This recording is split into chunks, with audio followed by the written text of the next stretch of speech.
Bienvenidos al curso básico Actuaciones ante casos de violencia sexual contra niños, niñas y adolescentes.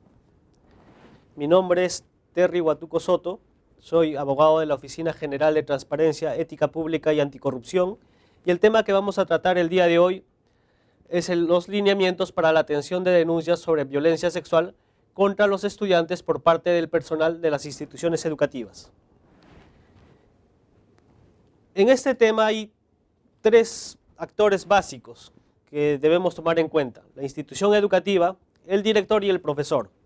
La institución educativa es la primera y principal instancia del sistema educativo descentralizado, según la Ley General de Educación. Es la principal instancia debido a que ella es la que brinda el servicio educativo, es donde se encuentran los alumnos, donde se encuentra el personal de la institución educativa, y el director es la máxima autoridad, el representante legal de la institución educativa, y es el responsable en los ámbitos pedagógico, institucional y administrativo. El profesor es el agente fundamental del proceso educativo.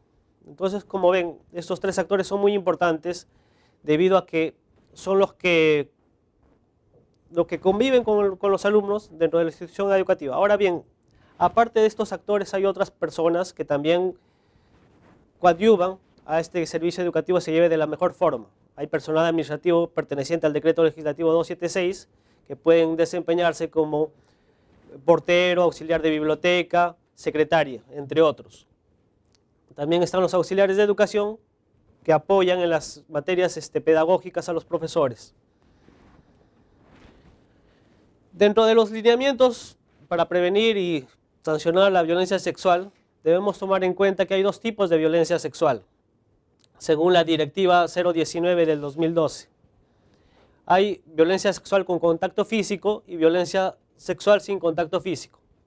La violencia sexual con contacto físico se refiere a los tocamientos, frotamientos, besos, actos de penetración, entre otros, ¿no? Los actos sin contacto físico, como el exhibicionismo, el imponer la presencia en situaciones en que la niña o el niño se baña, por ejemplo, o va al baño, y también la exposición de los niños a pornografía, entre otros. Entre estos lineamientos hay medidas de protección a cargo del director de la institución educativa, que como ya hemos visto es la máxima autoridad de esta entidad. Estas medidas de protección se dan antes de que sucedan los hechos. Son medidas que deben adoptar el director de la institución educativa a fin de prevenir que ocurran actos de violencia.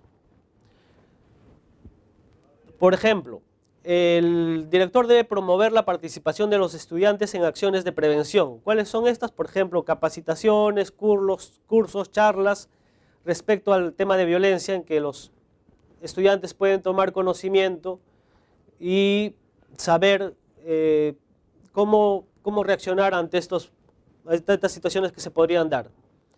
El otro es incorporar en el reglamento interno de la institución educativa normas específicas sobre el comportamiento de su personal respecto a los estudiantes.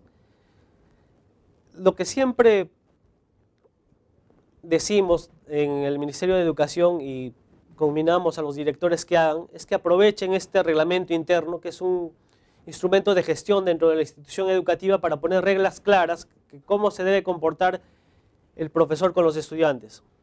Por ejemplo, se podría adoptar, y esto habría que verlo dentro de la cultura que tiene cada lugar, cada comunidad educativa, se podrían adoptar dispositivos como prohibir que entre alumno y estudiante haya abrazos, contactos físicos, que si bien pueden tomarse como expresiones de cariño entre profesor y alumno, es mejor evitarlos, porque justamente hemos visto casos en los que el profesor dice cosas como esta: yo no la quería besar en la boca, ¿no? Es que la alumna se confundió, yo lo único que quería era despedirme.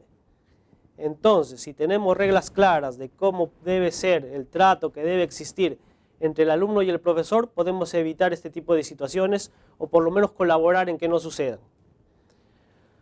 Otra medida de prevención es garantizar las acciones de prevención que desarrolla el Comité de Tutoría y Orientación Educativa. En cada institución educativa debe estar conformada un comité de tutoría y de convivencia que debe tomar acciones, propulsar actividades a fin de evitar y de prevenir que surja violencia en la institución educativa.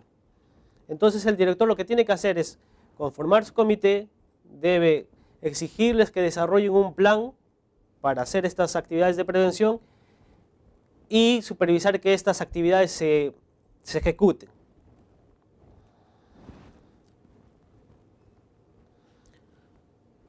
Hay también medidas de protección, que son las que se dan después de que ocurre el hecho, ¿no es cierto? Las medidas de prevención son antes de que se dé el acto de violencia y las medidas de protección surgen después. ¿Cuáles son estas?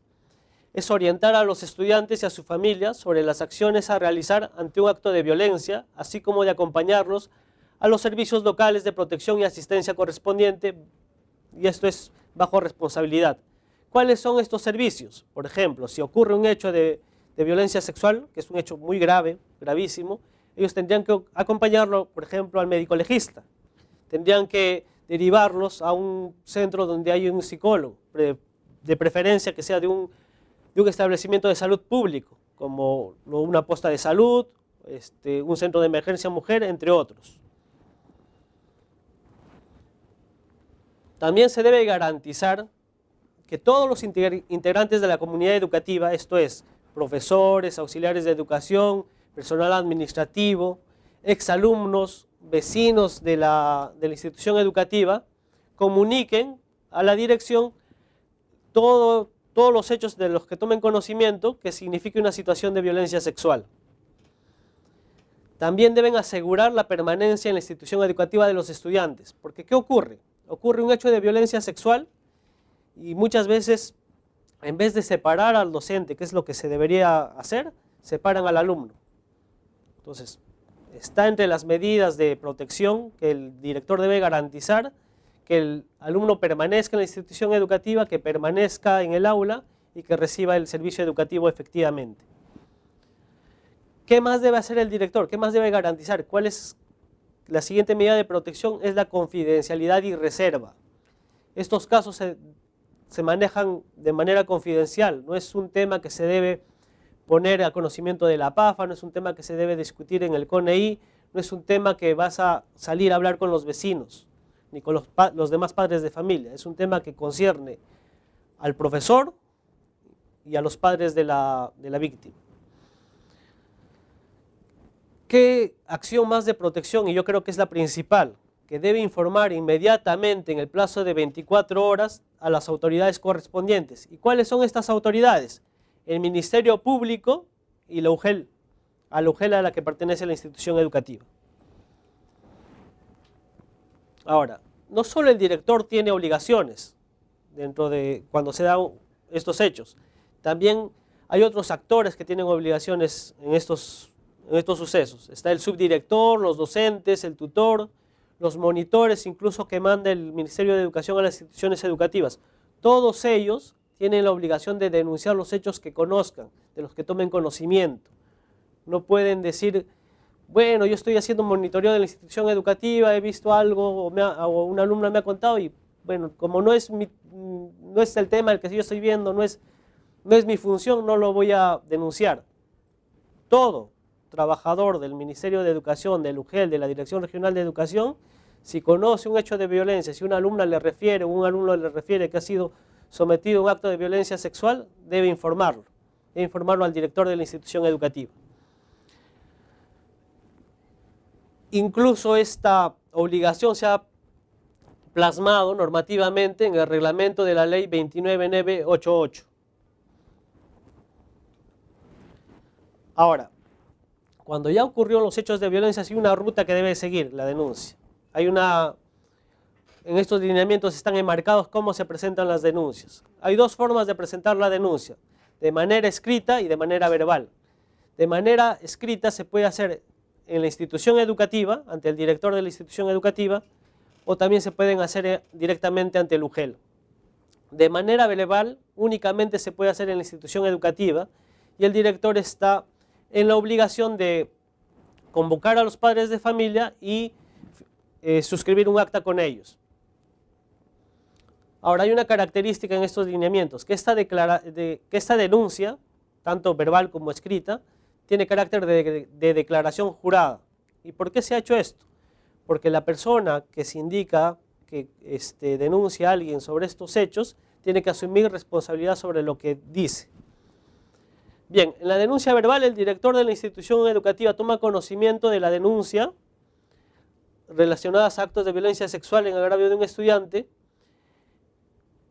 y convoca a los padres de familia, a los tutores o a los apoderados de los estudiantes para juntamente con ellos suscribir un acta. Después de esto deriva la denuncia, o sea el acta que ha suscrito, hasta la instancia de gestión educativa descentralizada que corresponda, que puede ser la UGEL o la Dirección Regional de Educación. Ante hechos de violencia sexual, el director de la institución educativa está obligado a emitir una resolución directoral disponiendo la separación preventiva del docente. ¿Qué significa esto? Que el docente debe ser retirado de la institución educativa y puesto a disposición en la UGEL para que realice trabajos de carácter administrativo. ¿Qué más? Debe brindar el apoyo al estudiante y a los padres del estudiante para que sean derivados a un psicólogo, como les dije, preferentemente a un psicólogo de una entidad pública. Y debe garantizar que el estudiante siga recibiendo el servicio educativo. Todo esto, todas estas acciones, lo debe hacer de manera inmediata, en 24 horas, en un día. En cambio, en la denuncia escrita, tiene la obligación el director de la institución educativa de recibir la denuncia e inmediatamente poner en conocimiento a las autoridades correspondientes. ¿Cuáles son estas? El Ministerio Público o la Policía Nacional y la UGEL o DRE respectiva. También debe emitir la resolución disponiendo la separación del docente y brindar el apoyo emocional, psicológico a través del comité de tutoría, del comité de convivencia o de los actores que tenga DADRE o UGEL para estos casos.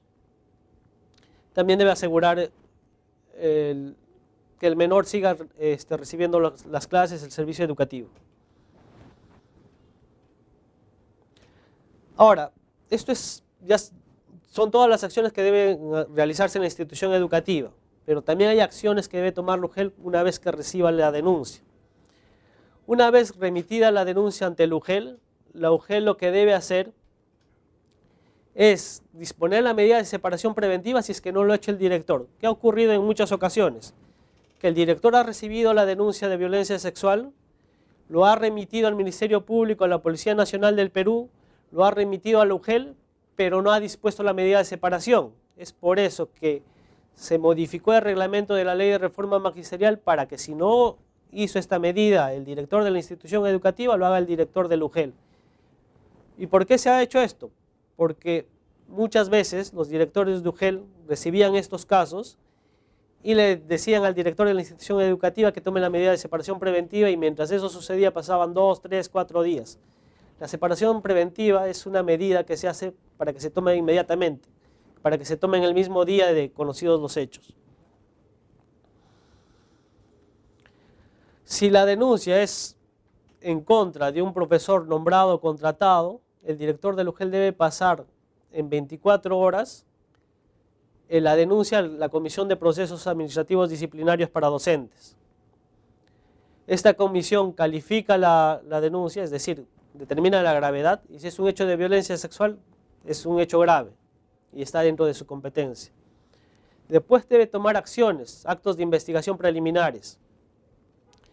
Entre esos actos de investigación preliminar está convocar al padre de familia, a la persona que ha denunciado a fin de tomar nota de los hechos, del día, la hora que sucedieron los hechos, si hubo testigos, no hubo testigos, si es que el padre voluntariamente, para demostrar su denuncia, ofrece el testimonio de su menor hijo. Si es así, también puede tomar testimonio del menor, teniendo en cuenta la edad también que puede tener el menor y si está en capacidad de brindar su testimonio. Una vez efectuada esta investigación preliminar, la comisión, a través de un informe preliminar, puede recomendar al director del UGEL que se inicie el proceso administrativo disciplinario. Una vez tomada la decisión por parte del director del UGEL, notifica la resolución de inicio del proceso administrativo disciplinario a la persona que se le esté imputando el hecho. Él tiene 5 días para presentar sus descargos y luego de esto la comisión vuelve a analizar los hechos, hace acciones de investigación complementarias, como puede ser pedir información al Ministerio Público, ¿y por qué se pide información al Ministerio Público? Porque el Ministerio Público tiene la capacidad de hacer pericias, de pasar al menor por médico legista, cosas que no están en poder o en la facultad de hacer la UGEL o la Dirección Regional de Educación. Por eso que pide información al Ministerio Público. Una vez que recabe todos los medios de prueba, la comisión debe sacar un informe final donde recomiende la absolución de la persona denunciada o la sanción respectiva. Luego de esta recomendación que hace la comisión de procesos, el titular del UGEL recibe el informe final con la recomendación de la comisión y puede decidir entre absolver o sancionar a la persona. Ahora bien, todo el personal que trabaja en la institución educativa que tiene un régimen laboral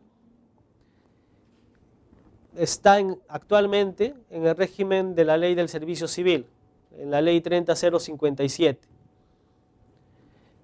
Estas personas tienen un régimen disciplinario diferente a los docentes, tienen el régimen general, no tienen un régimen especial como en el caso de los docentes. Pero el procedimiento es similar, ¿no? La UGEL recibe la denuncia, el titular lo debe enviar también a 24 horas a la Secretaría Técnica en este caso, ya no es en una comisión. El secretario técnico, que es el encargado de la Secretaría Técnica, investiga los hechos, también de forma preliminar, actúa más o menos de la misma manera, llama a los padres de familia o a la persona denunciante para recabar datos sobre los hechos denunciados, emite un informe de precalificación donde recomienda el inicio del proceso administrativo disciplinario al órgano instructor. El órgano instructor notifica a la persona denunciada y ellos pueden presentar su descargo en el plazo de 5 días. Luego, este acto de inicio da lugar a que la persona presente sus descargos. Una vez que presenta sus descargos, el órgano instructor analiza los hechos y emite un informe llamado informe del órgano instructor. En este informe se debe recomendar la solución o absolución de la persona procesada. El informe del órgano instructor se emite al órgano sancionador. El órgano sancionador es el que decide la sanción o absolución de la persona procesada. En estos casos, como son casos graves, porque nos estamos refiriendo a violencia sexual, siempre el órgano instructor va a ser el jefe de recursos humanos o el que haga sus veces, y el órgano sancionador va a ser el titular del UGEL o del ADRE, dependiendo de la institución educativa a la que nos refiramos. Ahora bien, hemos hablado antes de la medida de separación preventiva, pero hay que diferenciarla de otra figura que se llama el retiro.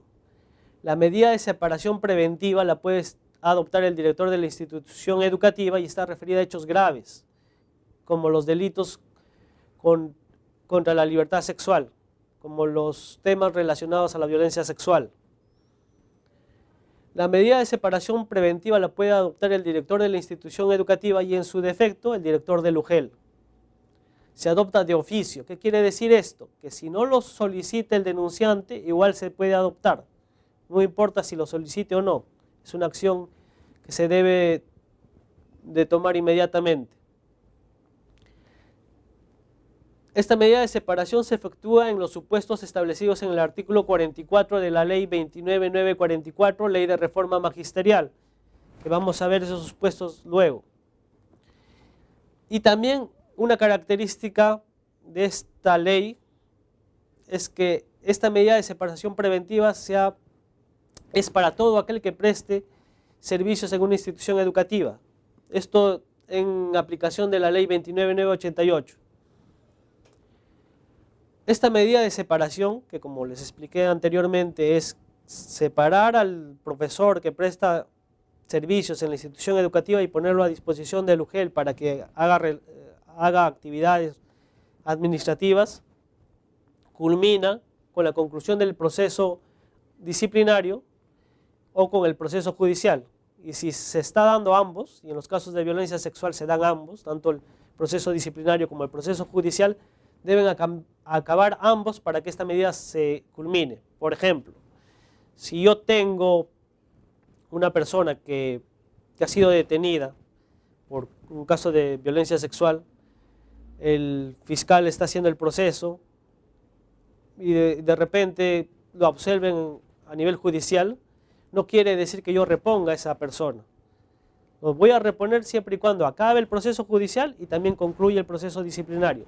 Si disciplinariamente ya lo sancioné, ya, aunque judicialmente no se le haya aplicado una sanción, la sanción disciplinaria continúa y es aplicable.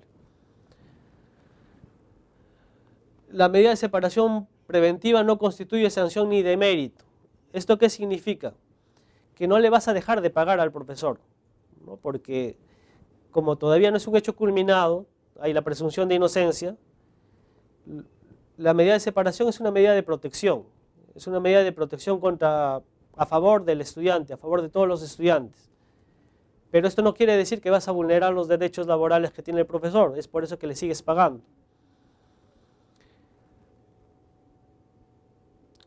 Como ya mencioné, esta medida de separación preventiva es aplicable a todos, a todo el personal de la institución educativa, independientemente de su régimen laboral y de su régimen contractual. En cambio, el retiro, que es la otra figura con que a veces se confunde la medida de separación preventiva, solo y únicamente se da para los casos de docentes, porque está ligada al régimen disciplinario de docentes. También y esta medida de retiro no la puede adoptar el director de la institución educativa, la tiene que adoptar necesariamente el director del UGEL o de la Dirección Regional de Educación. También se adopta de oficio, también culmina con el proceso administrativo judicial, y si se dan ambos también tienen que concluir ambos. Tampoco constituye una sanción ni de mérito, también no se le deja de pagar las remuneraciones, y también implica el alejamiento del docente de la institución educativa, y es aplicable únicamente al personal docente. En el caso de violencia sexual, que es el del que estamos hablando, únicamente se da la medida de separación preventiva y se da en todos los casos de violencia sexual. Por último, ¿cuáles son estos supuestos? Voy a extenderme un poco más porque también es necesario que se sepa que no es solamente por casos de violencia sexual que se toma la medida de separación preventiva, hay otros supuestos. Están el hostigamiento sexual, los presuntos delitos de violación contra la libertad sexual, cuando existe una denuncia por apología del terrorismo, cuando hay denuncias por delitos de terrorismo y sus formas agravadas, cuando hay denuncias por delitos de corrupción de funcionarios, por delitos de tráfico ilícito de drogas, cuando se dan actos de violencia que atenten contra los derechos fundamentales de la persona y contra el patrimonio que impiden el normal funcionamiento de los servicios públicos. En este caso, el Tribunal Constitucional ya ha señalado que todos estos actos deben ser delictivos, de carácter delictivo. Es decir, la medida de separación preventiva se da por delitos, por cuestiones graves, ¿no? Como es el terrorismo, el hostigamiento sexual, la violencia contra la libertad sexual, el tráfico ilícito de drogas, la corrupción, entre otros. Como les he señalado antes, estas medidas se han ampliado para todo el personal de la institución educativa, de acuerdo a la ley 29988, ¿no? Que se dan por algunos supuestos similares, como el terrorismo, la apología del terrorismo, la violación contra la libertad sexual, el delito de tráfico ilícito de drogas, y además se dan en toda institución educativa, no importa si es una institución educativa de las Fuerzas Armadas, de la Policía Nacional, en general por todo órgano dedicado a la educación, capacitación, formación, resocialización o rehabilitación. Esto incluye a las academias, universidades, institutos, centros de formación de la policía, centros de formación de los militares. Bien, quiero concluir la exposición de estos lineamientos remarcando algunas ideas principales. La violencia sexual es un hecho grave cuyas acciones deben ser adoptadas de manera inmediata. Como han visto, el director de la institución educativa debe informar al Ministerio Público y al UGEL en un plazo de 24 horas. Debe adoptar la medida de separación preventiva respecto al docente o al personal de la institución educativa que ha cometido estos hechos, también en el plazo de 24 horas. Esto quiere decir que van a retirar ese personal y lo van a poner a disposición del UGEL. Que estos hechos deben ser confidenciales y reservados, que no son hechos que se deben propagar en reuniones de APAFA, que no son hechos que se deben publicar en la prensa, al menos por disposición del director de la institución educativa. Y además que se deben tomar las medidas de acompañamiento, ¿no? Que el director debería acompañar en la medida de lo posible al alumno víctima de estos hechos, a las postas médicas, al médico legista, al Ministerio Público, si es posible, para que presenten las denuncias respectivas. Eso sería todo. Muchas gracias.